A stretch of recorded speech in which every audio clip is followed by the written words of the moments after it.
éclaircissements et pour essayer de répondre justement aux exigences de ce nouveau modèle de développement. À vous la parole. C'est très problématique. Alors, la valorisation du capital humain, c'est une condition sine qua non pour la réussite des projets de ce nouveau modèle de développement. Donc aujourd'hui, l'université, elle doit revoir son mode de gouvernance, comme l'avait dit M. Koma tout à l'heure.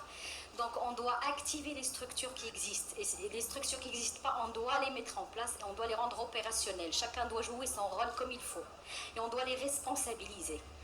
Voilà, donc ça c'est premièrement, c'est responsabiliser les collaborateurs et réactiver le rôle des instances qui existent déjà. Alors il y a le point de la formation continue du personnel administratif et technique, c'est très important parce qu'on peut être aujourd'hui compétent, mais d'ici demain, la compétence, s'il n'est pas exercée, ça devient obsolète. Donc il faut un effort de formation continue par rapport au personnel administratif et technique pour justement rehausser le niveau de compétence de nos collaborateurs. Et il faut un effort par rapport au input, donc par rapport au choix des profils le premier jour. Donc je parle ici du recrutement.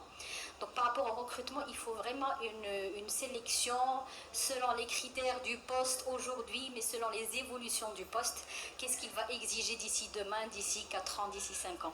Donc c'est la mise en place des structures, la responsabilisation des acteurs, la formation continue, mais aussi le choix des profils les plus adaptés au contexte actuel de l'université, mais aux évolutions futures de notre université marocaine pour justement la réussite et l'opérationnalisation et la mise en œuvre de l'ensemble des projets de ce nouveau modèle de développement. Voilà.